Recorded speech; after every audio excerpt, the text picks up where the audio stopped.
The meeting will come to order. 5:30 p.m. Meeting of the Holyoke School Building Committee. I'll read the roll. Ms. Belanger, Mayor Morse, Devin Sheehan, present. Ms. Feliciano Sims. Here. Dr. Zweig. Mr. Anderson. Here. Ms. Lynch. Here. Mr. Burks. Here. Mr. Soto. Here. Mr. Sullivan. Here. Mr. Beauregard. Here. Bertie Lekumsky. Treasurer Smith. Mr. McManus. Mr. Casey. Ms. Joyce. Here. Mr. Collmore. Here. Pledge of allegiance, please. Of the United States of America, to the republic for which it stands, one nation, under God, indivisible, with liberty and justice for all.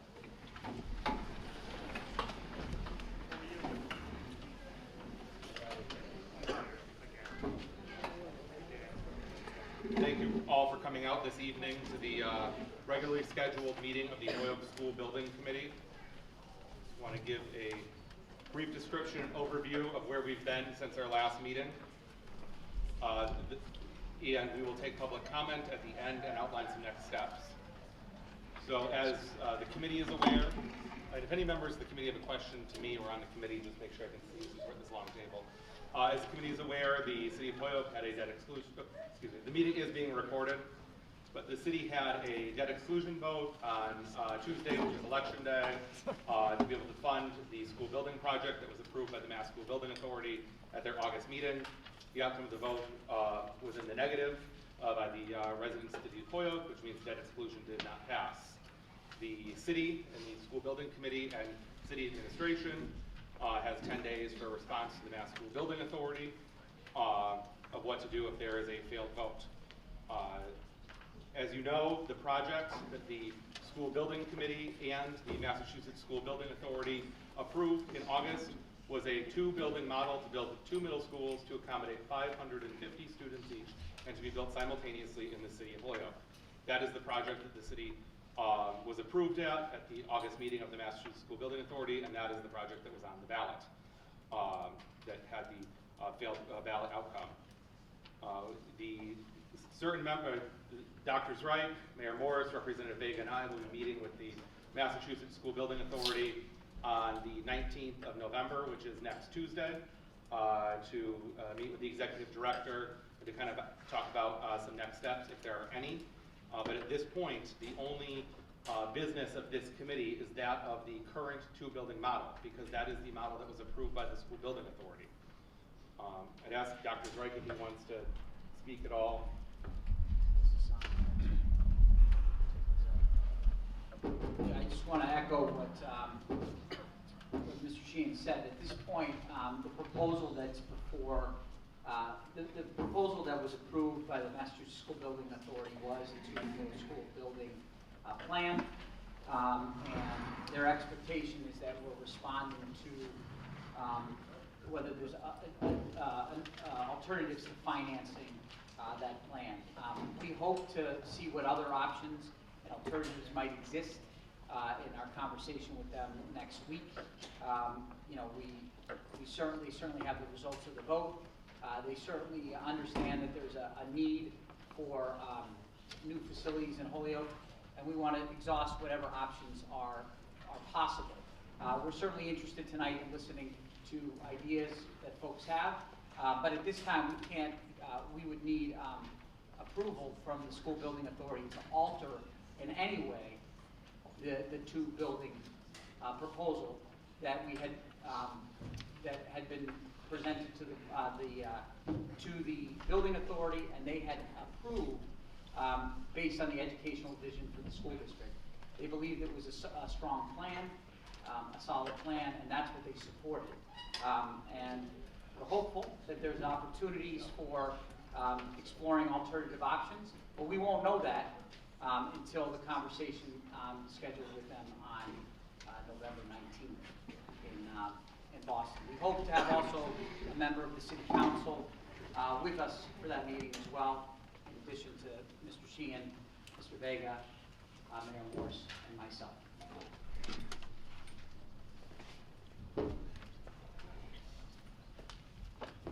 move on with the rest of the agenda, are there any members of the committee here that have any questions about the process or what has transpired?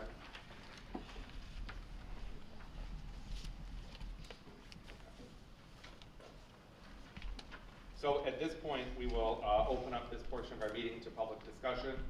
There are some ground rules to public discussion, and those are that you have to come up to this microphone in the center of the room.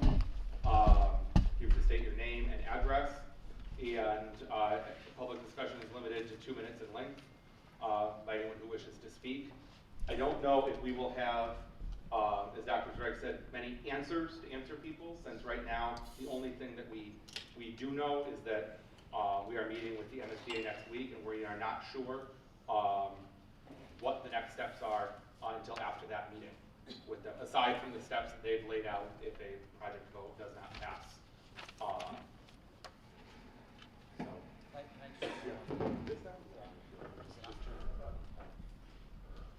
There we go.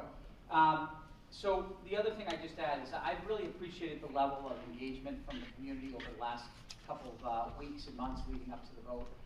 And regardless of what the outcome was, I think it's always a good thing when people are focused on the needs of our children in the city. And I've appreciated the fact that there's been a lot of discussion, and there's a significant acknowledgement on both sides of this debate about the need for better facilities and a better middle school experience for our children. And ultimately, I think there's unity in this room and in the city around wanting a better experience for our young people. I've heard it since I arrived here that the middle school experience was a fractured one, a troubled one, that the K-8 model was not working for our kids. I've heard that loud and clear from staff, from parents, and it took me a while to come around to it, but I did come around to the fact that that is a significant, has been a significant gap in our school system. And I believe that most people in this room believe that to be the case. And I hope that we can roll up our sleeves together, and we can come to we can work together around finding a solution that provides our kids with the experience they deserve. You know, obviously, there's work needed to do on the financing and a plan that people think will work in the city, but at the end of the day, I think there is a strong acknowledgement, and I will say what I've said.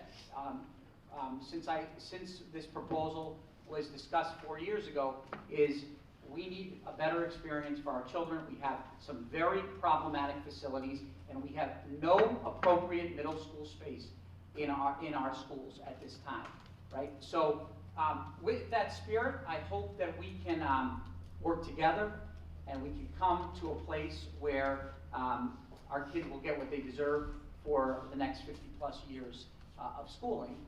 I know many people in this room. I've heard from many people. Believe me, when I've heard from many people, you know, before and after the vote. And I do think generally there's you wouldn't be here tonight if you didn't care about the future of our children and the future of our city. So thank you for being here, and I look forward to getting to hearing the thoughts and ideas of those of you who want to come to the microphone. And I will say, for those of you who don't feel comfortable speaking or don't wish to speak in a public forum, there is also an option, or for any of your friends that could not make it out to this evening's meeting, to submit any type of public comment at msredesign, so MSREDESIGN, at hps.holyoke.ma.us. I know that's a lot to hear right here, but it's also on the Public Schools website. You can find it there, but there is another mechanism if someone could not make it here this evening, or you just don't feel comfortable speaking here. So we will now open public discussion. Remember name, address, and there's 2 minutes. You just come up with it. Sorry, you can just. I'll be the first. I know I'm a bit of a shrinking violet. Just remember 2 minutes. So first of all, Kevin Jourdain, 18 Raymond Avenue, resident of Holyoke. I just wanted to first point out one thing is on the OPM's list of documents that's listed on the city webpage, it has today listed on the meeting notice as the 11th. Just wanted to point that out to the chairman's attention. Yeah, I was aware, and the item that got filed in the clerk's office at 3 o'clock on Friday had the correct date, so that on record in the city clerk's office was the accurate date. All right, just so you're aware, some residents could have been confused by that. Second thing is, since I only have 2 minutes, is my purpose here, and I think those of us who oppose the ballot question, is to enforce the public's vote. That vote meant something. It was a binding vote. Binding means both ways, that we had to accept it if it passed, and this committee needs to accept the fact that it was overwhelmingly defeated. And now we need to talk about where we go from the future. So where we go from the future, I think step one is to have more voices and different voices at the table. And that means we need to reconstitute this committee. Start with the fact that you've got people on this committee that never even come to the committee. Let's start with the mayor. He's never been to one meeting. Okay, that's point one. We have somebody who, I don't know if she's the secretary to the superintendent, Erin Linville. Haven't seen her at any meetings. MIA all meetings. Well, she's not listed as present at any of the meetings in all the minutes. So I guess you're here tonight. Or someone hasn't been recording your attendance because you're listed as absent in all the meetings. We have numerous school committee members on here. I think 2 seats would be okay for school committee. You have 4 on here. The point is we don't want to create an echo chamber effect where everybody that's sitting on the committee is all sitting around saying the same things, okay? What we propose, and what we also have here, is large representation. DPW superintendent, all these people from the architects, Fontaine Brothers, Pink and Company, all these people should be off the committee, okay? They can be advisors, but we have to make clear how the voting and all of that is taking place. We take exception to Rory being on here. Rory is not just a community member. He's the mayor's former chief of staff. He also has had agreements with the city to do insurance contracting. We have a problem with that. We're looking for people who are truly independent. The city treasurer should be on the committee. She's never come to any of the committee meetings, and I don't think she's here tonight. Maybe she is. I don't believe so. Okay, so Sandy, that's an important voice, also hasn't been here. What we would like to propose is someone who's a large business representative to be here. I would specifically recommend somebody like a Bill Rogalski or a Lisa Ray to be on the committee. We would like to have somebody from small business. I would recommend somebody like a Press Macy who owns a small business in the city of Holyoke. Myself as a community member to offset some of the yes. People like Steve Kravitz, who's had tremendous construction experience. The point is, if you have a diversity of voices, we can thoroughly vet these things. I don't think that's occurring. I think a lot of the public doesn't feel that's occurring. We feel Howie Graney as somebody. Thank you, your time has expired. All right. I actually gave you an extra minute. Okay. So let me just close by this, because I don't know how many people are going to stand up. But we think Mr. Graney, a senior citizen, senior citizen representative should be on this board. We think a renter should be also representative to have a more diverse voices as to the future of this. And once the building committee can hear of that, can get a project that the whole community can buy into. Thank you.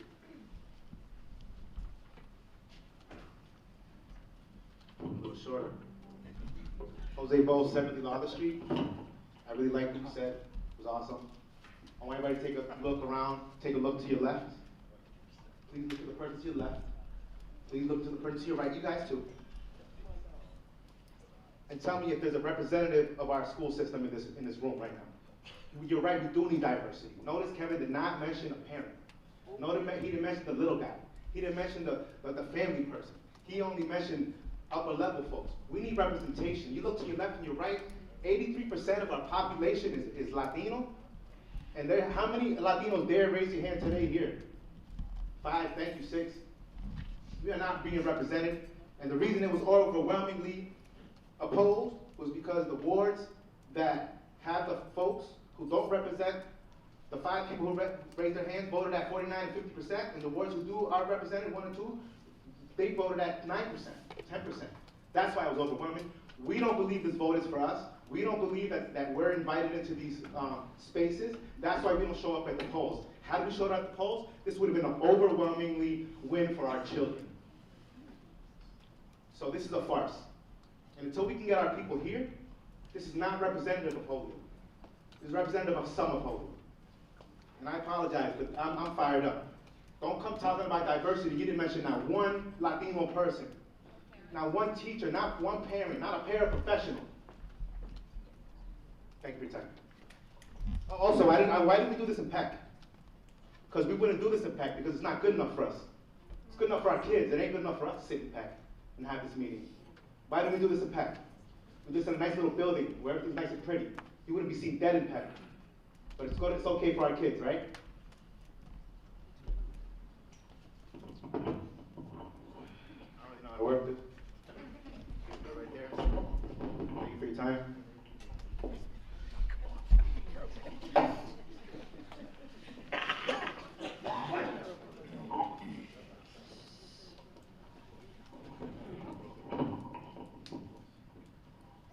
So I guess we're all mentioning the word we. I like how Kevin used the word we. I'm confused about that term.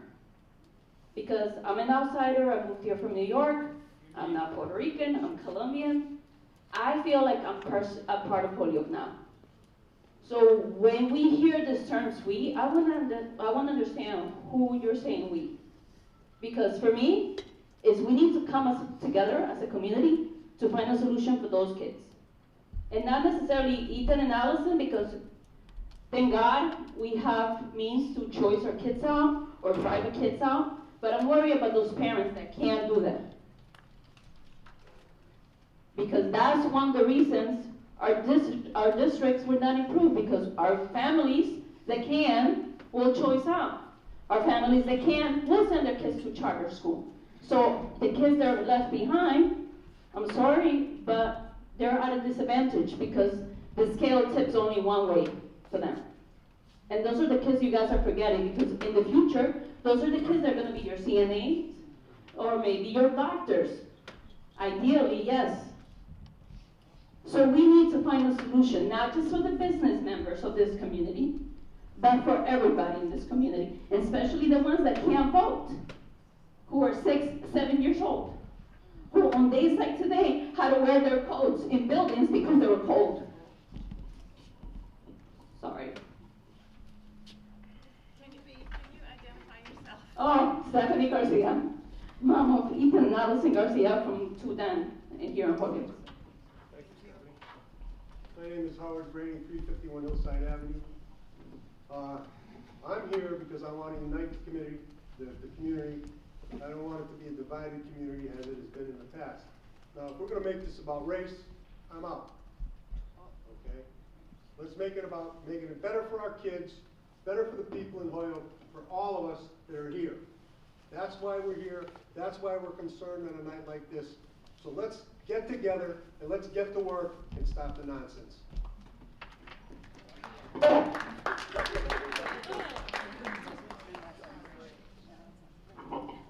Hi, my name is Sylvia Ravello, and I am Hispanic, and I've been working in this community for 40 years.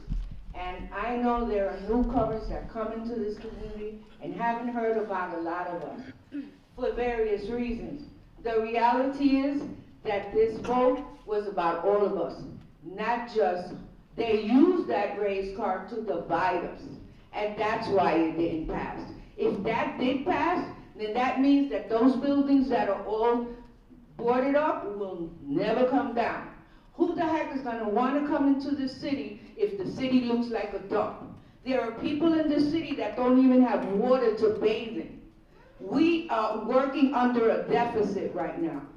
We are a community, the poorest city in the state, and we pay one of the highest taxes. How's that? So we're going to go into debt for 30 years, put our kids into debt when we can't even afford it. For people that can't afford it, then that means that they're gonna have to choose whether to put food on the table or pay their rent. Well, who wants that?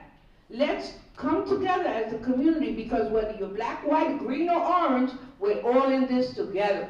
And they use the race card to divide us. And they play to our sympathies oh, you don't love Holyoke. Oh, it's for everybody's kids. I don't care whose kids it is. So let's get together as a community and make something happen for our kids. I'm a teacher. How am I not gonna want something better for my kids? And for everybody's kids. But not at the backs and the sweat, blood, and tears of our residents who can't afford it. And that's a fact. Some people that are here that afford it, they can all afford it because they have businesses, they have jobs. But a lot of us can't. And that's the reality. Wake up. Just wake up. Thank you. Go, Mom!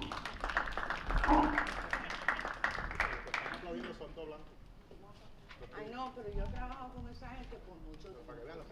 Yo entiendo, pero ese comité que él dijo, yo voy a ser parte de eso. Good evening, Brian Raymond, 72 Carlton Street. For those who attended the meetings throughout the last couple of years, you would have seen me at most of them. Dr. Frank, you know that.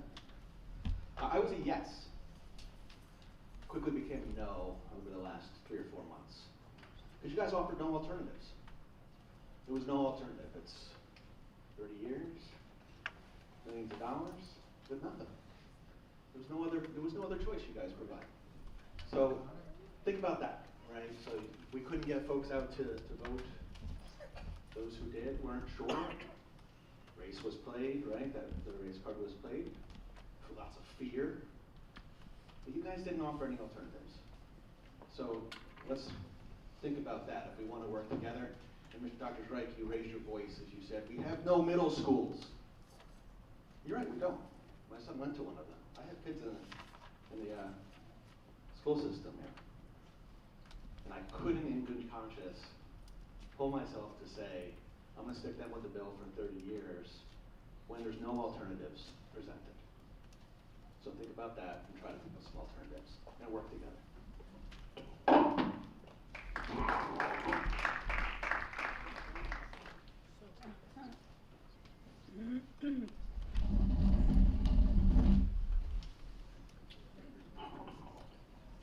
Hi, good evening, everyone.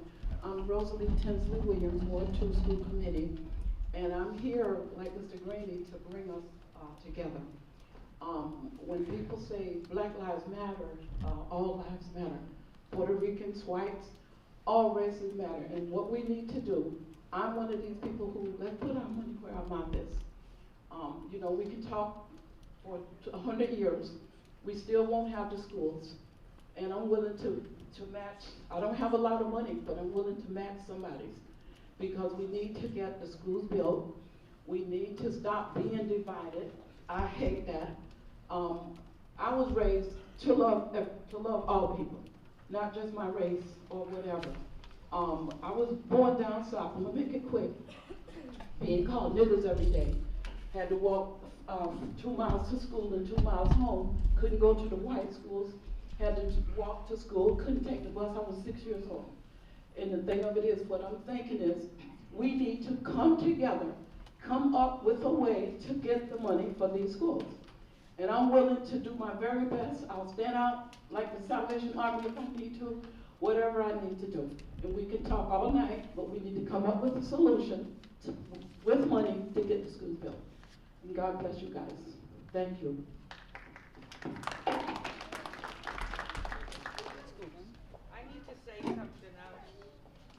Why is it that you guys couldn't put together a proposal that was affordable to all?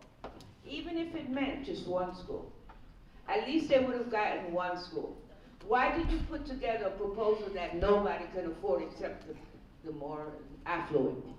That doesn't make sense. In a city where everything is falling apart, that no one can afford it. The city can't even afford to fix the hydrants. And it wants us to pay, and they can't afford to even pay it themselves. We're working on a deficit. It just doesn't make sense to us. And there was just a few people that worked on this. Even though you say that, yeah, we had dozens of meetings, I went to one at the library. It didn't even make sense. Please, next time, make sure that it's more inclusive. Stop being with this, smoke and mirrors things. Consider the whole community. Not just what you guys want, but what everybody can afford and wants. Thank you.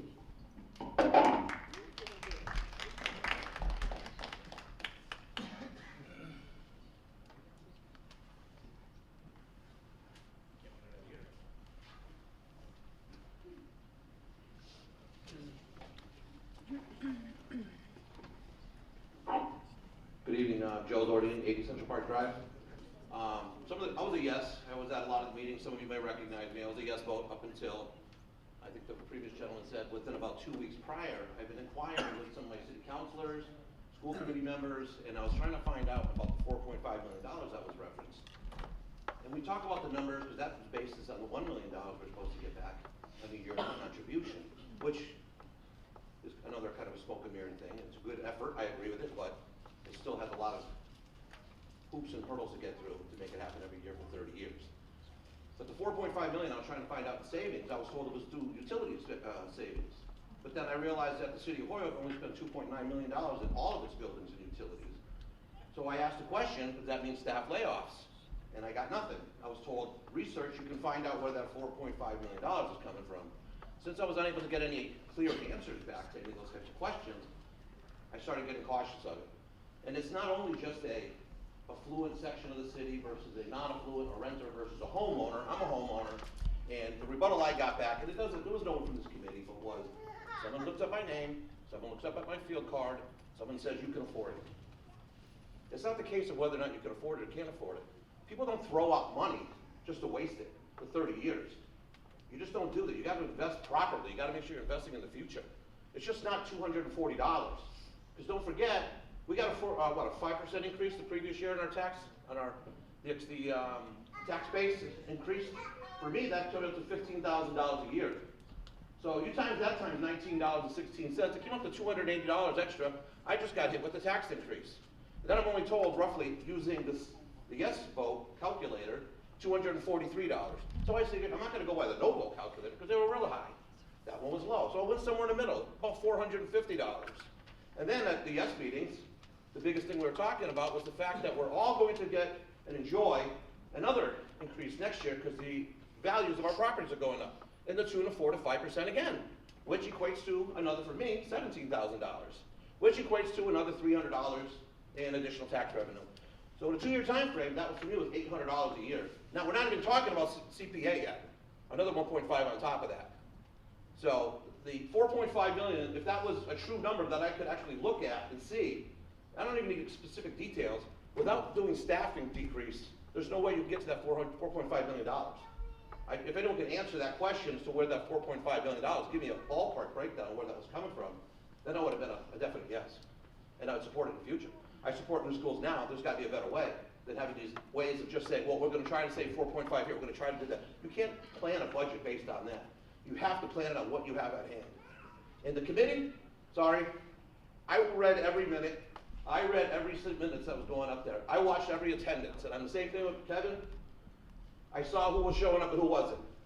I have never seen in anything I've been involved in my whole life where 50% of the people on that committee were the ones standing to make money on that project.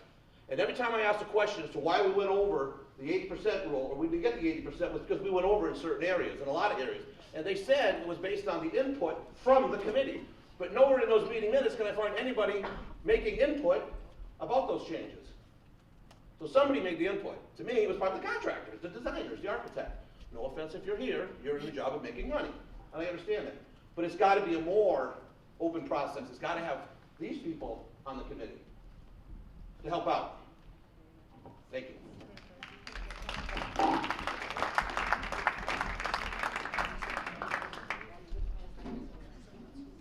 So I just want to clarify one piece, and I've heard it a couple times, about the makeup of the committee, and where I will take as chair full responsibility that possibly the minutes were, the attendance that was on the front cover of the minutes maybe were not clear, and I will fully take that responsibility as chair.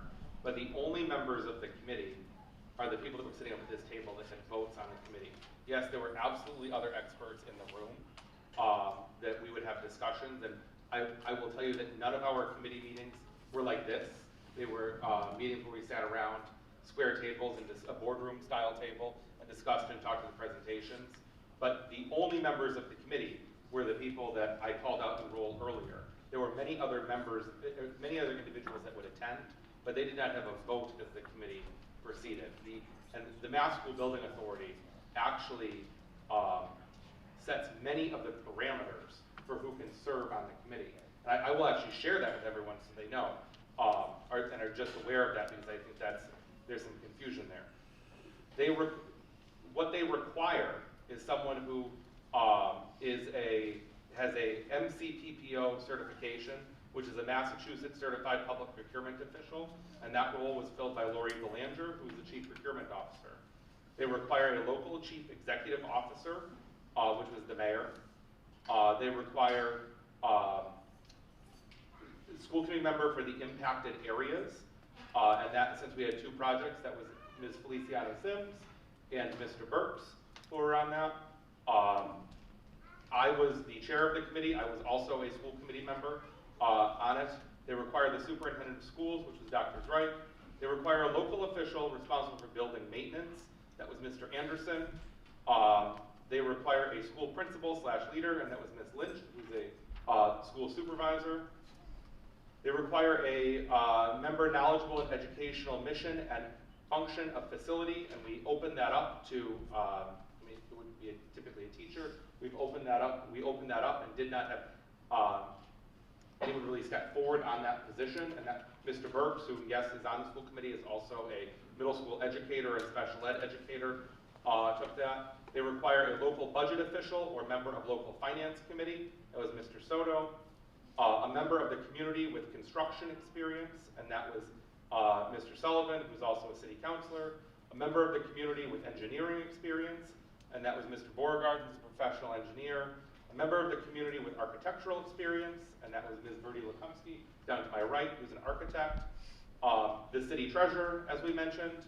Mr. McManus, superintendent of public works. The community members that were appointed were Mr. Casey and Ms. Joyce.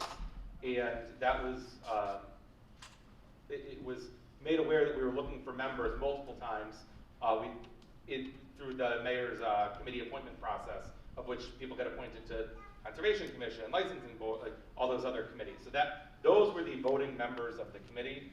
And whereas the minutes reflected everyone that attended to have a record of who attended, it should have probably been, it should have been better delineated in the minutes who was voting members and who was not. So there was no confusion with that. Any more? Microphone's still here.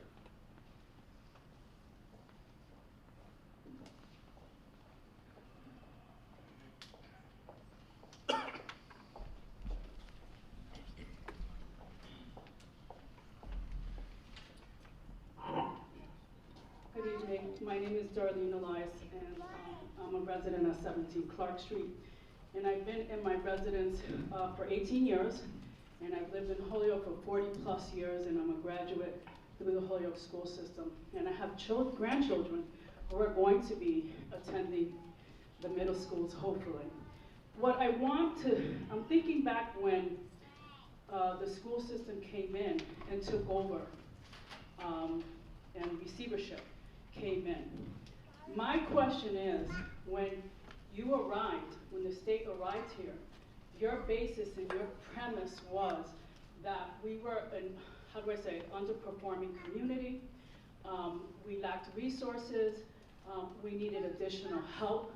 And I guess my question to you is that if that was the case and that justified you coming in and taking over our schools, why isn't it a justification now for you to fund the schools at 80%? Why is it convenient for you when you came in, but now that we as a city need it, you're not there for us? That's my concern, right? To me, that's double talk, and it's a double standard here, right? You are absolutely right, right? We needed perhaps the additional resources. However, you are not being fair about the way you are dishing out those resources and the way you're funding. Some of the outlying communities, right, get funded more. They get more attention. And so your formula or whatever process that you use to justify the funding is really off. And you really need to reconsider that.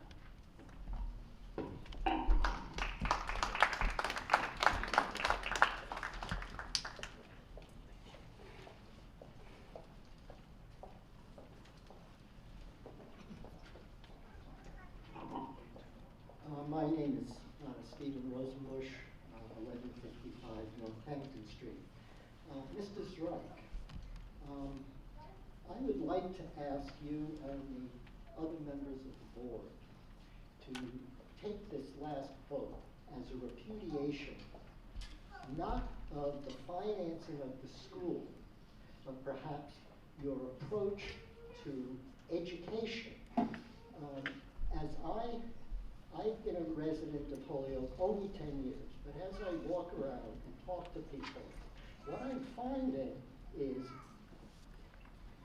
reservation about sending their children, grandchildren, in my case nieces and nephews, to the Holyoke public school system because of prevalent racism, which I have never seen any other place I've lived.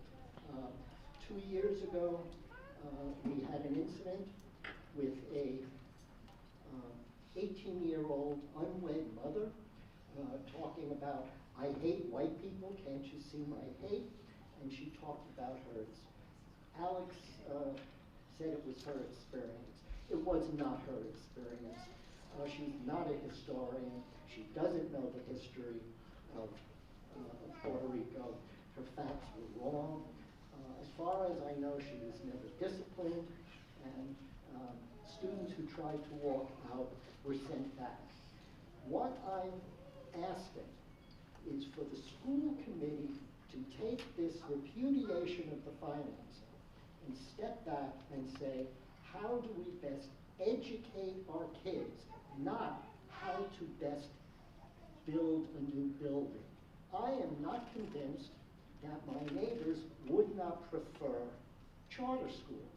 Now, this charter school, expansion of charter schools was rejected on a state level largely through the activity of the state teachers unions. But here in Holyoke, the teachers I've spoken to don't feel the same way.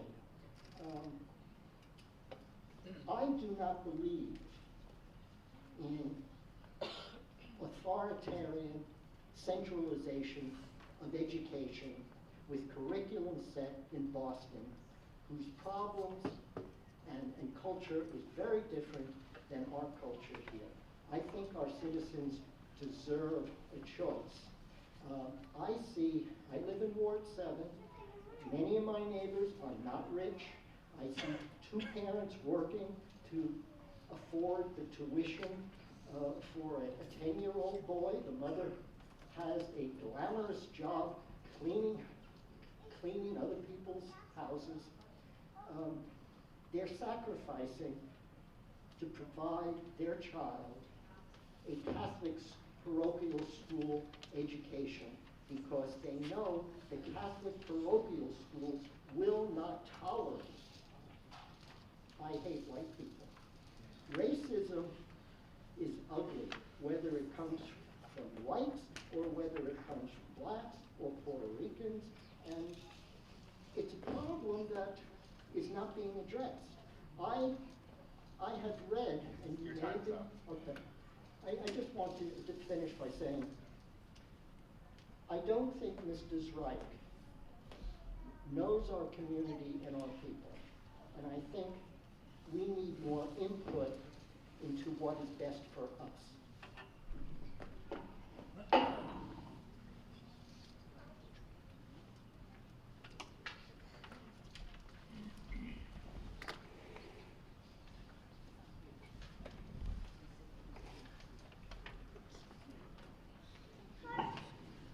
Hi, I'm Jen Michelson, 5 Holly Meadow Road. So I originally started this whole thing kind of late. I kind of showed up to a couple of the public participation meetings because I got a daughter now, and the meetings were well underway by the time I got to it. So I came late to the game, but I agreed with the sentiment. I thought we needed a school. I thought we needed a facility for her to end up in because I don't want her to go to kindergarten with a bunch of 8th graders. I bet a bunch of other people don't want their kindergartner in school with an 8th grader. But I had somebody talk to me and they said, hey, it's gonna be kind of expensive, isn't it? I'm like, yeah, it is. Like, how's somebody down in the flats gonna afford that? I don't know. But I know that, I would be willing to vote yes for it because that makes sense to me. And they came up with other proposals, like let's have this one school system and a bunch of other things. But, Kevin Jordan pointed out a good point about, large business, small business, Chamber of Commerce, right? These were people who were vocally against this process, right? And can we get them on board? Can we get those people to offer up solutions to the problem? For example, would Gas and Electric be interested in supporting a program at Dean that might offer some extra money to free up something else? Right, how can we get creative with the resources that we have? How can we get creative with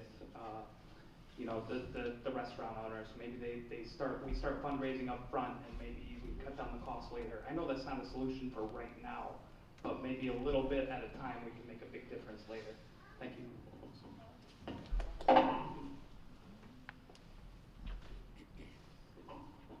Good evening, my name is Jim Bernal, and I live at 49 St. James Ave in Holyoke.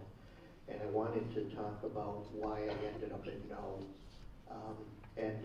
Kevin came up and spoke first, and Kevin can tell you, although I ended up on the no committee, I joined the no committee about 3 or 4 weeks before the election. I didn't join it early on because I wasn't sure I was a no early on.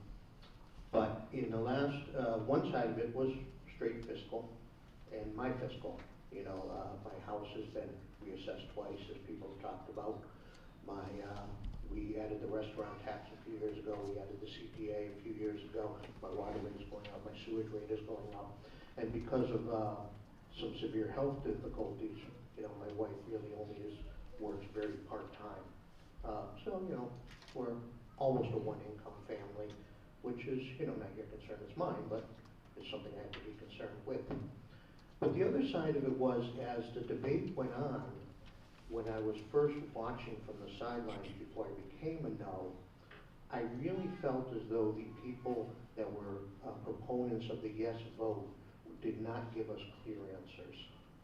I felt somebody talked about the 4.5 seemed very suspect, and it seemed very suspect to me. I think the $1 million a year pledge seemed very suspect. And I think that the changing of the rate on the bonds seemed very suspect. It seemed as if things were coming constantly out of left field that were just, I want to say almost made up, it felt like, to convince us that the finances were okay when there were questions about the finances. Now that may not be true. The 4.5 might be a real savings. The $1 million might come every year. All those different things may have been true, but it's certainly not, to my interpretation and to my observation, the way they came across. They came across as last minute, sort of desperate efforts to try to sway the vote, as opposed to answers from real questions from the community. Thank you.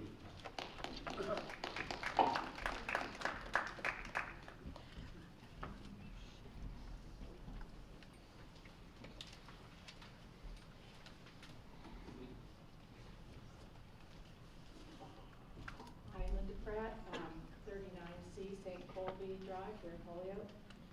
I'm a fairly newcomer to Holyoke. I've only been here 3.5 years. And I come from Ohio, where I was involved in public school education for 30 years before I retired. So I've seen school funding from both this particular campaign and my many years before I moved to Holyoke. I first learned about the 2 middle school project in this very room last January, I believe, when the power went off, and you continued with the presentation. And I was really impressed by all the work that had gone into it.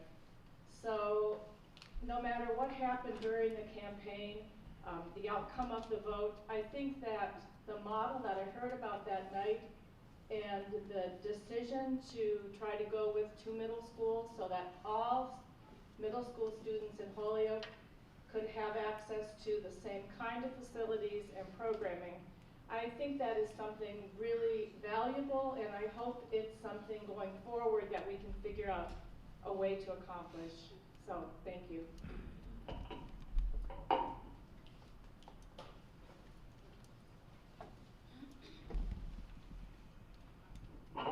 My name's Marissa Brushaber. I live on 15 Homestead Avenue. My other question is actually, if we build these schools with the city in the condition it is now, how are we going to maintain them? I mean, look at the schools around us now. They're falling apart. Everything is a disaster. Our gas and electric bills just went up recently. I just paid an extra $30, so that's going to add up over the course of the year, of course. We need to have a plan on how to keep the schools maintained so we don't encounter the same situation 20, 30 years down the road from now. Thank you.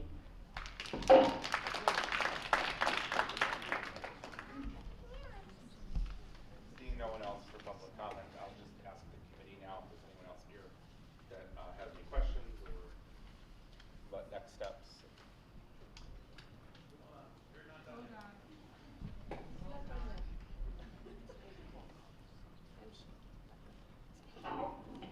Elaine Florio, 31 Wellesley Road, and I am also president of Holyoke Taxpayers Association. My question is, or my comment is, you have a resounding vote to deal with. The population from the city has spoken. Just what are you taking to the MSBA on the 18th? What is the plan that you're taking down? So just so everyone in the room is aware, the meeting on, it's actually the 19th. I don't say that to correct you, but I just say so people know it's the 19th, not the 18th. So the policy statement regarding the impact on MSBA funding if a city, town, or regional school district fails to vote to appropriate the funding for proposed project is defined in the project scope and budget agreement within the deadlines established by MSBA. I think, is this out on the table? Okay. So,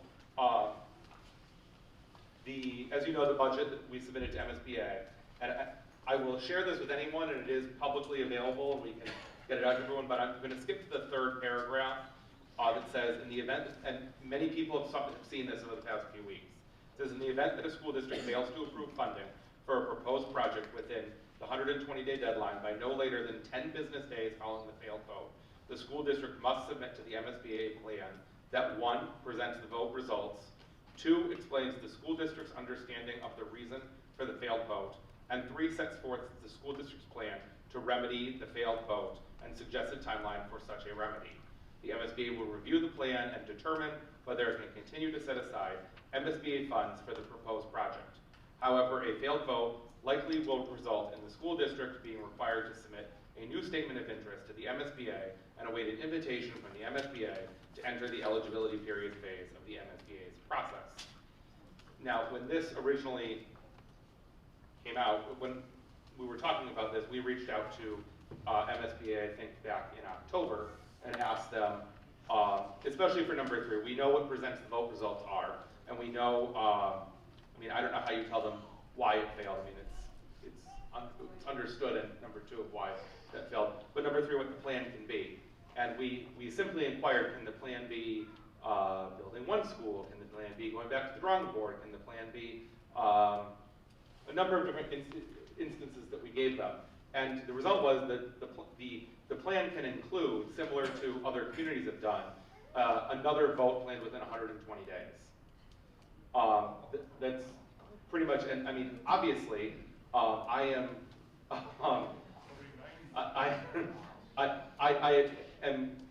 will speak for myself, and I am very clear that whether it's 120 days, 150 days, 220 days, that it probably wouldn't pass with the same pass, and we'd probably get a reflection the same way. I understand that. So we are going down for a conversation with the MSBA because we think it's worthwhile to meet with them. I don't think there is any, we are not pulling out of our back pocket a plan that says we're going to build one 1,100-person school, we're going to renovate Peck, we're going to renovate this building. It's more to have a conversation because the decision is due the next day, which is the 20th.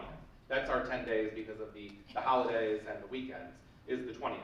but there is not some grand idea coming up that like, here's the other option, whether it's a refurbishment or any of these other things. It's a conversation with the executive director, with their chief of staff, and to see where we go, because they were very involved in this project from the beginning, and it was something that we all thought that would be a worthwhile opportunity to meet with them in Boston. But there is no plan, and there is no plan B that we're bringing that says, this is what we want to do, and here are all the changes. Because they don't even provide for that. They have told us already in writing that unless you can find the financing, that's your alternative plan, because they approved the educational plan in August. I have a question. Can you actually come? Yes, just a quick question. I want to know, where is Alex Morse, the mayor of our city? Why isn't he here at this meeting today? He is the leader of this community, and this issue polarized us as a community and divided us. And if this issue was so important to him, he'd be here leading this right now, whether he liked the results of the vote or not. This is part of the problem that we're having in this city, right? That we have politicians and we have community leaders pushing their own agenda. Okay. We need the leader of our community here and present in these kind of meetings.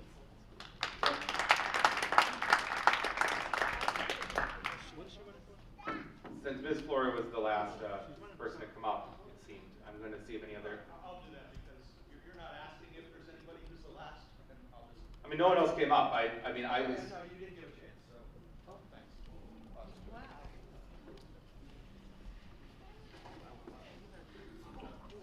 So, you don't have to give us the middle finger, Devin, which is what you're trying to do right now. So just quit that. You're not speaking for all of us, just so you know. I understand. Okay. Yeah, no, You're I not speaking understand. for all of us. I'm not. I'm speaking for myself. Thank you. Okay. Can you just be civil? We are all more than willing to be here as late as we want. No one else, as late as you all want. No one else was coming up to speak. I mean, if there's more people. You can ask. Is there anyone else that has new comments that would like to speak? If we have a certain amount of money, why can't we put that money towards fixing our schools, whatever the MSBA, approved? Why can't that money be used to help fix those schools that the schools were never maintained? Why can't we fix those schools or use it to build one school? Why can't that be a plan before you? Another thing is, you're saying that the schools are old. The school in Springfield, the Holman Middle School, that school, elementary school, was built in the 1800s, and it's still being used today. So please don't say that the schools are old. Yeah, they are old, but the city should have maintained them and never did. That school today is still being used by students. Yeah, it's going up for repairs. How not? It's over 100 years old. But don't tell me that a school that's only 30 or 40 years old can't be used, because it can. And whatever money you do get from the MSBA can be put towards fixing those schools if we can't build at least one of them for our children. That's a plan. Why isn't anyone looking at that? Thank you. Yeah, I just quickly comment on that. We have invested with funding from the MSBA and with the support of the City Council, so I'm grateful for that, in accelerated repair projects this summer. Sullivan, Kelly, and Morgan School all received new windows, doors, and so we've used funding. The city has provided funding for that, along with the match from the MSBA, so that we can continue to renovate or to rehabilitate buildings that are older in the portfolio. So we are doing that as we speak.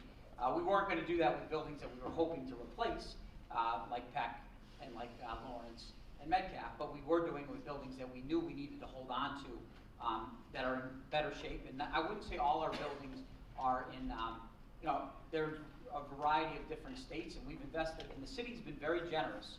The City Council's been very generous in supporting us over the last few years in doing some of that rehab work. Are you using the MSA Yes. to do that? Yes, we have. Yep. Part of that grant?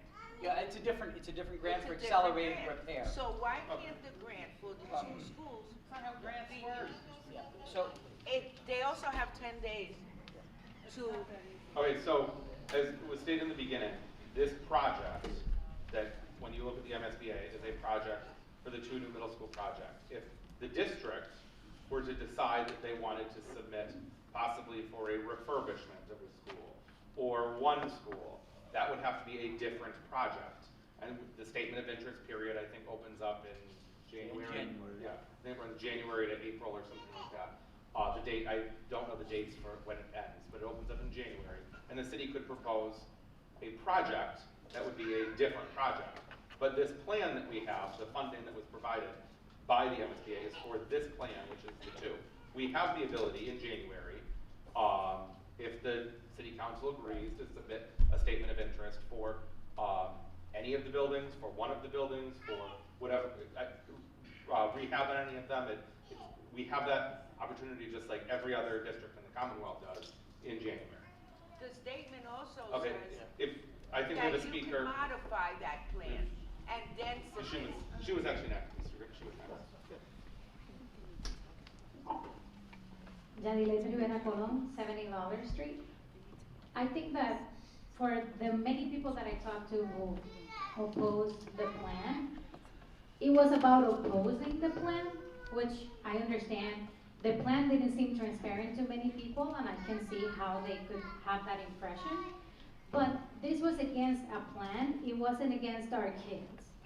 So let's be clear that you have people from the community here who we want to help, and we want to really find a plan that is going to work for our kids.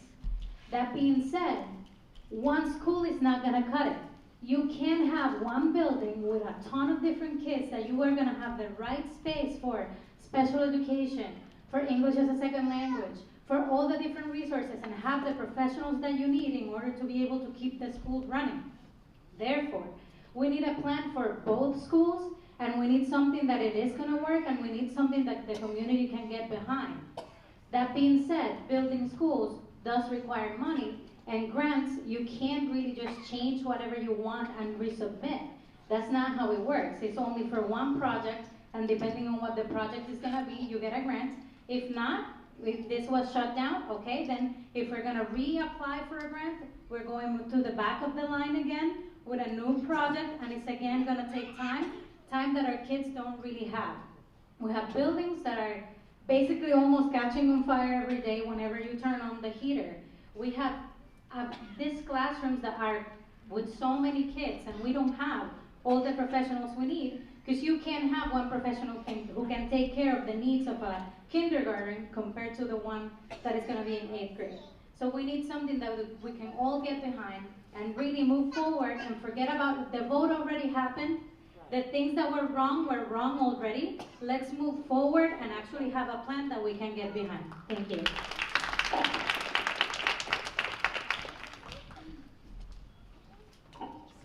I'll be brief. 6 years ago, in the school committee, there were people sitting on this board, right up here on this table, that voted not to turn the Lynch School over to the city. They did so on a 6-3 vote. They were told it was a very valuable piece of real estate. Well, we've been looking at Lynch School now for 6 years, watching it rot while it could have been used as a school building for our kids. Number 2, Holyoke High School bonded 10 years ago or so to spend $24 million to refurbish Holyoke High School.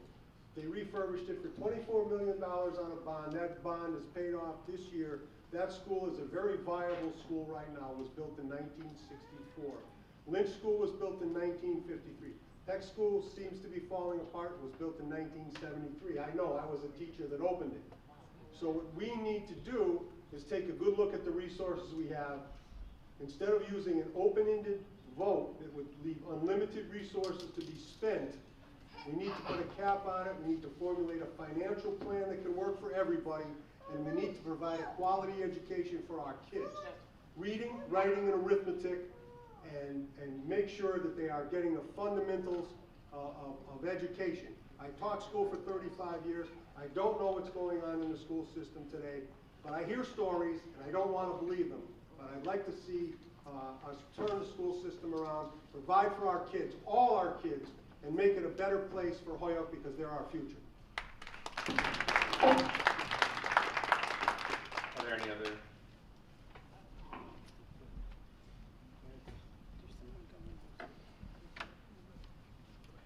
Sandy, can you just wait 1 second? Mr. Sullivan just wants to.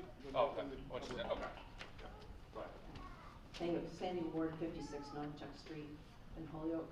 I want to know if anyone, particularly the no voters, have been looking at other buildings. We've talked too much about what's wrong with existing school buildings. Are there other buildings in the city that you think could be rehabilitated more economically and made into the new sites for what's needed for the school? That would seem to be a creative exercise that someone should take on and get it rolling well before January, so we could see if there could be an application in January for that. I was in favor of a yes vote. I really wanted these middle schools built. I like the design. I accept that that isn't happening right now, and I just wonder, is there some other way out of this box?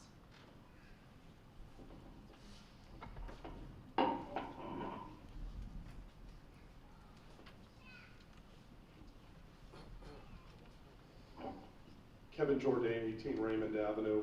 Thanks for allowing people, since there wasn't anybody else, to speak a second time.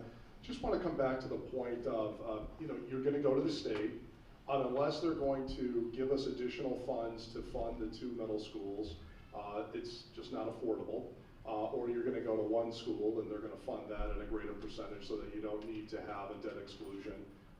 That might be an option. Maybe they revisit it. Maybe the state revisits it. Maybe the state says, Holyoke, you can pay less on your minimum local contribution, and we'll cover that, similar to what you were proposing with $1 million a year. And if, by the way, if it's truly true that we're going to save $4.5 million a year by building these 2 schools, the bond payment is only $3.7 million. So theoretically, you could pay the whole thing without any debt exclusion. If that were true, you'd still have $800,000 a year left over. But I think if those scenarios aren't going to happen, then we need to have the building committee again reconstituted and get what didn't happen in the first place, which is, I'm going to come back to this diversity of thought, this scrutinization of the proposals, people from different perspectives, to really go through this, and then you can come out with a level of consensus from all sectors of the community, business, renters, senior citizens, people like myself as a fiscal watchdog type person who, there's a lot of us out there that are out there watching what's occurring in the city government, are very suspicious about why we keep giving more and more money. We've seen the tax levy double in this city, but it's never enough. So I think as we continue to, if we could get to work on reconstituting the building committee and having some fresh voices and some differences of opinion, I think we could start to look at all of these other questions. Sandy Ward raises a good one. Reuse of other buildings. Reuse of other school buildings. There's a big question about, we have buildings that were designed for many more students than there are today. One of the things that's really staggering to me as a longtime public official in this city is the fact that when I got on the city council in 1993, there were 7,700 kids in the schools. Today there's 5,300. So the question is, we haven't torn any buildings down. What are we using with the space that we have today? All these questions need to be really thoroughly examined. Renovation, build new, maybe building 1 new building is part of the solution. But we also, and I review the minutes pretty thoroughly, I don't see thorough examinations of the city's overall finances, discussions about residences' finance, what's going on with having the highest residential tax burden in Massachusetts, having the highest business tax rates in Massachusetts. This project isn't in isolation. It has to fit in that entire environment. And so that's just, the committee has to deal with that fact. So as we move forward, hopefully we can get and build a consensus, because I think I'm a father with 3 kids in the Holyoke Public Schools, for the record, by the way, one of whom is a middle schooler. And I'll just say, we all want to get behind a project. And Dr. Zreik, you were 100% correct. City government has been very supportive of the schools. We can be, again, on this project if we can get community consensus around it. Okay, thank you. Just one clarifying point to that, and then I'm going to let Mr. Sullivan speak, and then if there's any other comment, we'll take that. With the committee, this committee, the school building committee is project-based right now. So when this project closes, this committee is dissolved. The mayor, the superintendent, anyone can form a advisory committee if they want someone to look at buildings, but it wouldn't be until a new project is started that a new committee would be formed. But once this project is closed, this committee is done. This school building advisory committee was for this project, and then there would be a new committee constituted for whatever project moves forward. Just so people are aware of that, it is a project-based committee. I mean, there's some people that served on the high school project, but that was the committee that closed out, and a new committee was technically formed. Mr. Sullivan? How did we get on that committee? That's a great question. Yeah, just so people know, for the next time. this committee, just like many committees within the city, are all appointed by the mayor's office. That's so, okay. All I'm doing is stating a reality that this is appointed by the mayor's office. I don't get to appoint people. Superintendents get to appoint people. The committee appointments, just like many of our city committees, are appointed by the mayor's office. It's a fact. I just wanted to know. I have a question. Nope. We have someone that's speaking right now. Let's finish with Okay. Is there any other public comment? I have a question. Nope. You have to come. If you are going to speak, you have to come to the microphone. State your name, address. My name is Sylvia Rebello, and I live at 105 High Street. I have a concern.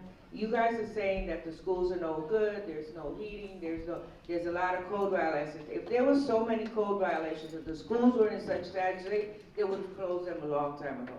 Because the building department is not going to let a school or put the kids in jeopardy like that. So the schools can't be in such bad shape because they are open. Another point is, someone said that we can't have a school that's 1,100 kids. I'm a teacher and I worked at Van Sickle, and we had 3,000 kids in one side of the school. It started with 1,000. I taught 1,000 in 1 year. So 1,100 kids is viable in one school. You just don't want to do it. Thank you. Is there any other comment? Questions? I can ask a question. Question, comment? I mean, Dr. Wright can answer. Just a quick question. you just have to say, sorry, you have to say your name again. Joe Doreen, 80 Central Park Drive. Quick question, Dr. Dwight. Why is the middle school model being focused as a 6th, 7th, and 8th, I believe? When nationally, there's really no standard for a middle school. I grew up in a system previously that was 7th, 8th was middle school. So if you already have these two projects already developed, and you can answer it far better than I'm ignorant on the fact of this. I saw 2 different price tags for 2 different buildings. 2 completely built structures were already in the design. They were built and they were modeled separately, with a price tag separately on each of them. If you focus on a 7th to 8th model, to get those 7th and 8th graders, which is the consensus, to get those 7th and 8th graders out of there, you probably only need 1 building. And the plan's already in place, the building's already in place, and all that other stuff is in place. And the price is more than 50% in half. Is that something we can look at? Yeah, that's an idea that has been shared with me. I mean, I think the feedback that we had received early on was that people really wanted to look at a 6th, 7th, and 8th grade model because it, at the time when students are, need the most connection in their life, right, to ask them to be in a junior high for 2 years versus 3 years. I mean, every additional year they have connected to a staff, to staff members. That was some of the feedback we got. There is no reason why that couldn't be looked at as a potential future proposal as a 7th and 8th grade junior high. I obviously would want to engage the community around that. What I heard a lot when we put the proposal together was having a 6th, 7th, and 8th grade. Some of it was because the history of Holyoke, right, was that, one time Peck was a 6th, 7th, although I think at one time it had 9th grade in there as well, right? So yeah, I mean, that's a viable discussion. It's certainly not for this proposal, but if that's a conversation that people want to have, and I think that that's in the best interest. A lot of this was based on the context of what we heard, and folks really felt the idea of having 6th, 7th, and 8th grade, having K to 5, or pre-K to 5, elementary schools, 6th, 7th, and 8th grade middle schools was the way to go. I certainly want to respect the voices of what the community wants, and if we make a new proposal, and we engage the community, and that becomes something that people are interested in, that could be a possibility at 7th and 8th grade. Junior high, and you're right, whoever, you shared it, yep, I recognize you from being at every meeting, so I will give you credit for that. Thank you. Is very much, there are communities that do have junior highs. That is a viable option. Just like K-8s in some communities work very, very well. It just hasn't worked here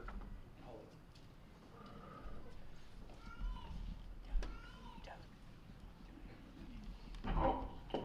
Rosalie Tinsley Williams, 81 Brook Street, Ward 2 School Committee. I'm a realist. My baby is 49 years old. My oldest son is 51. They went to school in Holyoke. They were 5 and 7 when I came here. So Holyoke is my city. I'm a realist, and frankly, I believe we can raise the money because once you guys are done, we're done. And I believe we can raise the money. If you get $1 from 1 million people, you got $1 million. And I think a lot of people, given a little bit of money, it can be done. And so we do need the 2 schools. And I really don't want to stick people with taxes, but we need to put our money where our mouth is. I'm willing to go all the way to Washington, D.C. And I don't know who's going to come with me. And I'm willing to raise this money because we have to come up with the money. So like I said, I'm a realist. Y'all have a good night. We can do it. Hi, good evening. I'm Niles Kershane, 1164 Northampton Street. I'm Ward 7 School Committee. First of all, I wanted to thank everybody that's on this committee. This was a lot of work, and I think that a lot of it's gone maybe not as appreciated as I think it ought to have been. We're here talking about making some major, awesome changes to our school district, some woefully needed changes to our school district. And I think, unfortunately, we're finding the polarization between what these folks and other professionals found was the best solution for our junior high school problems, our school district's problems, versus what we could afford practically. And that's where the rubber meets the road. And I think, unfortunately, this process does not begin with the way most real estate adventures begin, which is a visit to the bank saying, well, what can I afford first? And then I'll go and I'll create some plans, and then I will build those plans. And unfortunately, we find ourselves in this position where we have some awesome plans that we all worked very hard to try to make feasible. And I know some of it seemed last minute, but there were a lot of last minute efforts made. And myself, I was very concerned about the cost of this. And until that $30 million was on the table, I wondered seriously how we could possibly afford this. What it seems to me where we're at, and this is my comment, is that I think we're at a place where we have to find out what we can afford. If we're going to end up back at square one, we need to know from our chief financial officer of our city, how much can we afford to pay for schools? And with the help of DESE, how much would they then be willing to give us if we went to a smaller program? How much can we afford? What can we do with it? I've talked with a number of our officials in the past. Unfortunately, they've been telling you the truth. It's this right now, or it's a new project. If we can only afford a one school new project, and that's something that I brought up as well, I would really like to see a pre-K to 6 model, and then a 7 and 8 model at the Peck site, because I think Peck is a now or later situation. If it costs $24 million to rehab the high school, it's probably going to cost more to rehab Peck. And if we're going to be paying that much more, we may as well look at that site, which is right next to the high school. If we're worried about transitioning kids from 7 and 8 into the high school, well, if one of the programs is right at the high school, and we try to connect them We're doing great things, letting our high school kids venture off into college early. I'd love to see 8th graders have the opportunity to venture into 9th grade early if they're ready to join the clubs.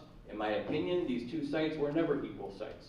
One site is next to the high school, next to their stadium, next to brand new tennis courts, next to a Crozier Field, next to basketball courts and other tennis courts. The other site was not next to those things. I always worried about that. I'd like to see the Peck site developed, have 7th and 8th connected with that high school. Answer time. Real quick, we also have a STEM program here. I'd like to see the remaining kids who want to option into the STEM school, to test into the STEM school, help kickstart this school and bring Dean up. Thank you. Thank you. Any other?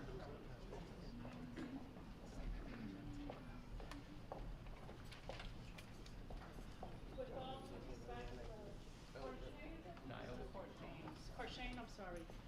I think the argument that you're making. Can you just state your name again? Darlene Elias, 17 Clark Street. I think what you're presenting here is that argument, what came first, the chicken or the egg, right? What I am presenting, or what I'd like to propose to this body here is that whoever it is that goes up to Boston, right, ask them to invest in Holyoke, right?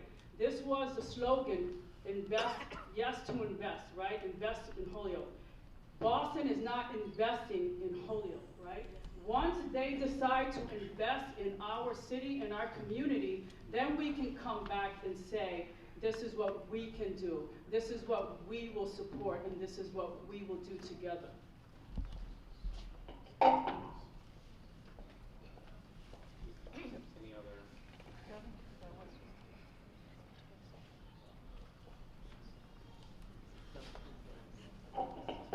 Kevin Jordan again. What Darlene is saying is exactly correct. This is what state takeover looks like, okay? They haven't given us any more money since they took over. They took over control of the schools, but they haven't provided us any more money. And just giving us off the shelf the same formulas that every other town gets for MSBA is not an investment in this community.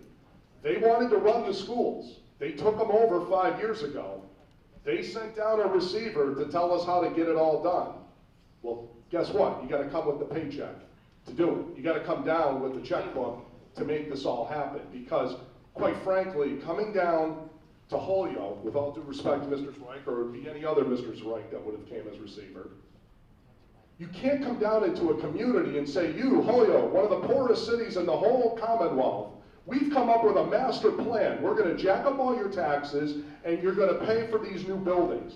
They should come in and say, whatever the formulas are, we're gonna give you the money because we're investing in this community and we're gonna give you the money to build these schools if they really feel, and I assume you don't speak unless you have permission from your higher ups to come down and say, this is the way it needs to be. They need to come down with the dough and pay because this community is based, the property tax model does not work in a community like Holyoke, which only has $2 billion in value, unlike all of our neighboring communities. The property tax system in Massachusetts, which funds education and the rest of the municipal government, it doesn't work for a community with the level of poverty and needs that we have. It's a dysfunctional model. And for the state to say, we're here to save the day and we're going to straighten you guys all out, who knows how many decades they're going to be down here and running the place. Well, they got to come with the dough because, hell, we could have went and spent $133 million on our own. We didn't need a state receiver to do that.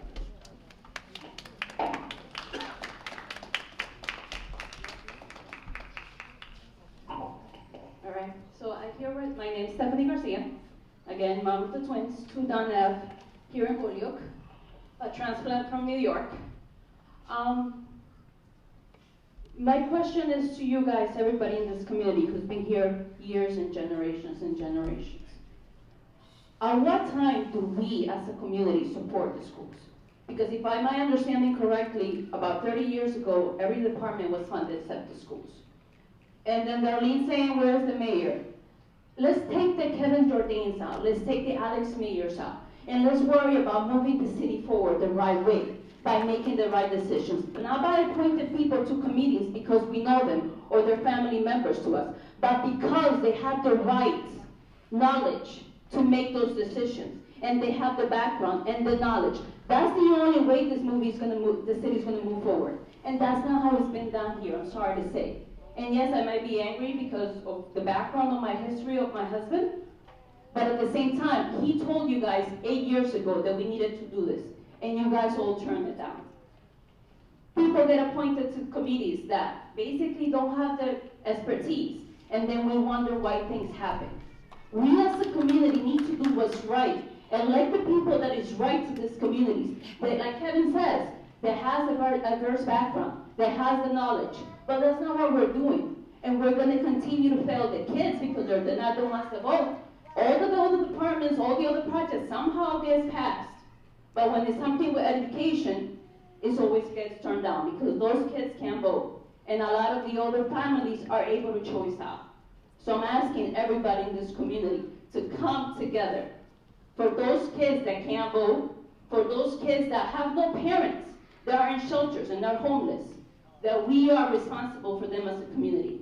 All these buildings, yes, Boston took over, the receivership came, but these are our buildings and these are our responsibility as a community. And that's all I'm asking. I'm asking, take the name, take the point people like. That's your time. Sorry.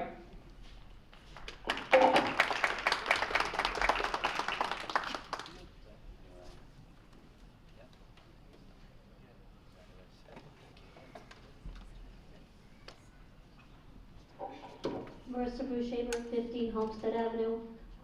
In the past, I haven't been big on politics. I have 3 little ones at home, 7, 5, and 16 months.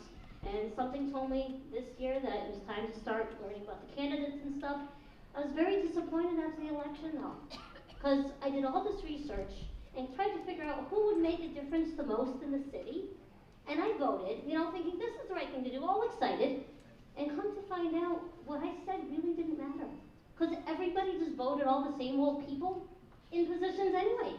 It's like, how can we expect any change in the city of Holyoke if you just keep appointing the same leaders to the same positions? And I was so frustrated by this. And this is the first year I've even really given a care about voting. So, we need to do something differently so we can make a change.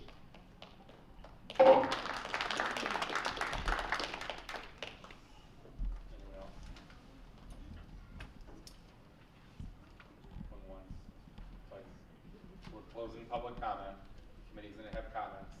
Now, if no one else wanted to speak. Mr. Sullivan. Thanks. For those of you who don't know me, I'm City Councilor Mike Sullivan. Myself, Todd McGee, Mr. Tallman, Mr. McGivern have all met face-to-face with the governor. We've met face-to-face with the lieutenant governor. Exactly the things we've heard tonight, the biggest, most divisive issue, and it's come out of both sides, is not the need, but the cost and how to fund it and how we're being treated in Boston. Right? Both the governor and the lieutenant governor told us point blank, we have to get in touch with Deb Goldberg, the state treasurer. Now I questioned why. Why her? Why the state treasurer? The MSBA is a division of the office of the state treasurer. The state treasurer, just like our governor, just like our lieutenant governor, just like myself, is an elected official. People in the Commonwealth, people in the city, vote for the state treasurer. She is the boss, the overseer of this division. The governor said he would support us. The lieutenant governor said she would support us, but any initiative has to be done through her office. I have suggested through the Holyoke Sun, through the Gazette, through Hello Holyoke, for people, and I see 100 people here tonight that have taken several hours. Right? I've seen people standing out with signs, right? But to this moment, I don't know of a single person who has texted or sent a phone call taken 30 seconds to send a text, 30 seconds to make a phone call.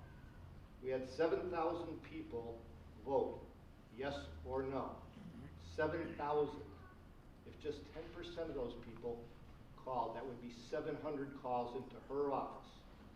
Dr. Wright, the members of this committee, and your elected officials that are going to Boston in the next few days to meet with the MSBA would have a little bit of an easier time and might have a little more of an ear in that office if this city was to make its first step into coming together now on something and showing the united front and just taking that 30 seconds and helping the people that have to go to Boston for that difficult meeting and let those people they're going to meet with know that this whole city is behind them.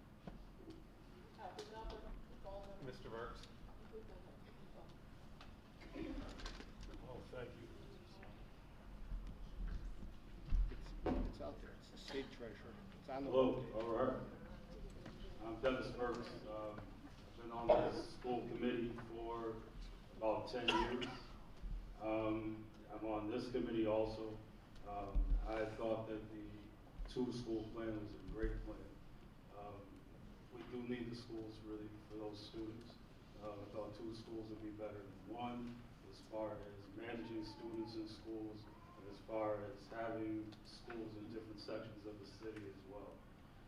So I thought that it was a good plan.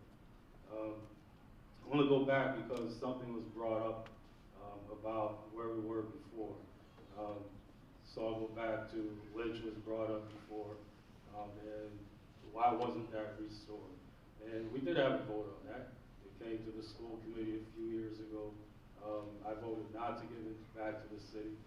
The city thought that they would be able to sell that school and open up a business there and do whatever was going to happen, and that didn't happen.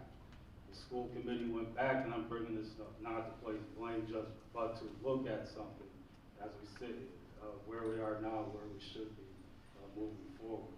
We went back after that, before receivership, to get Lynch back, and the plan was to use Lynch as the new Metcalf and to move the school department to where Metcalf is. Moving the school department to Metcalf and owning that would have saved the money from renting the space that they're using now on Suffolk Street, and Metcalf would have had a bigger space than Lynch. But that was rejected at that time because the city thought they would be able to use that space and sell it and put whatever business they thought that was going to be able to be there. That didn't happen. Now it's been a long time. That school has just been sitting. And we need the schools. I mean, so there's two things. Not a lot of positive comments were made tonight about the city in general.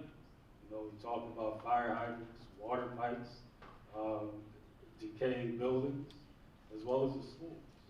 Now, the schools in the city are not separate from each other. The schools in the city are together. And those are our children, those are our buildings. We're all together in this. And we didn't plan to be in this position that we're now. We're kind of in this position in 91. We took a similar vote because schools are underfunded. We took a similar vote and it went down. Fire got their money, right? Police got their money. Schools didn't get their money 30 years ago. Here we are again, putting it back on the tax, on people who live here and say, vote, let's get these schools back. We didn't do it again.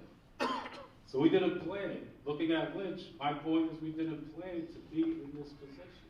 Where we're going to be 20 years from now. We cannot be a community that keeps looking to the state to help us. And as far as receivership, you're right. Receivership hasn't done much for us. The great thing about the school system now, we're starting before receivership even started. The dual language program started before receivership. That's why people are coming back now. Pathways was there before receivership. Those good things that happened. Graduation rates are already on the rise. Dropout rates are already going down. This is before receivership. Don't believe the hype on that. I'm not gonna take anything away from Dr. Spark, because he let the school committee stay together, and he takes, what we have to say serious. We've been here, the school committee knows the community. He knows that, he didn't come in blind. We understand the needs of our children, we understand that. And part of what we were doing on this building was because we understand the needs. We know the needs of the middle school children. It wasn't to go against anyone, it wasn't to divide anybody, it was to do better for ourselves. We need to begin to invest in ourselves. We need to be more business friendly. I ran for city council. I left the school committee and ran for city council because I saw a different need in this city. Where are we going to be 20 years from now? Are our students who are going to be adults then and leaders of the community going to be having the same conversation that we had 30 years ago? No. What are we going to do now to set them up for the future so that when these next buildings need to be rebuilt, they'll be able to do it in a better fashion, and we'll be able to give them support and guidance on what we messed up on now and what they can do better then. That's what leadership is. And that's why we're here now. We need to think about how we're going to invest in this city, not keep talking about what we don't have and what we can't do. No has been a favorite word of a lot of people for a long time. I can't not look at our students that have done well in this district. The students that have graduated and went on there are now leaders of this very community. Students who own businesses in this community, many of them my friends that I've known for a long time. Workers in this community. They have done these things through Holyoke Public Schools. So now, when we look at ourselves and we talk about working together, if we're going to work together, we got to start pulling the trigger on some of these businesses that want to come in and letting them open up. Because if the residents feel like, and we know that right now after the vote, do not want their taxes raised again to pay for the schools, then what are we going to do to get some money into the city? That's what we have to start looking at now, and start setting up people for the future, because this topic is going to come up again. It's not over. Thank you. That's enough.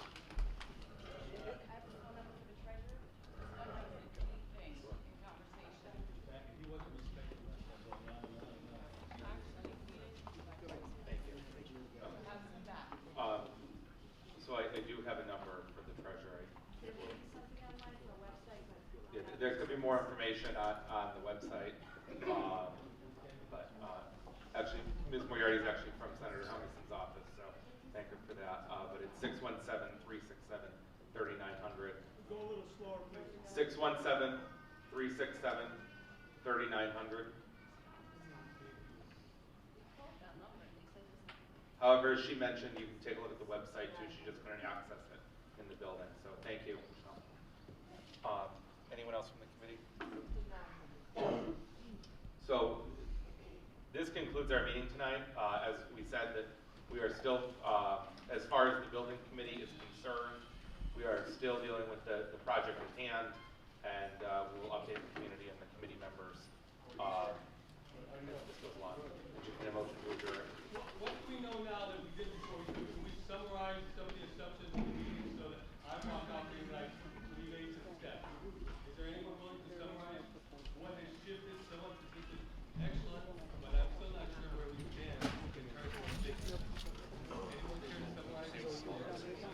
Yeah, I mean, there will be another meeting once we get more information, but from my statement at the beginning, as far as this committee is concerned, we took everyone's input, but our next steps are the same as they were in the beginning. I mean, this committee is dealing with the project at hand. If there is a different project that comes up, it would be a different committee. Entertain a motion to adjourn. So moved. Is there a second? All those in favor say aye.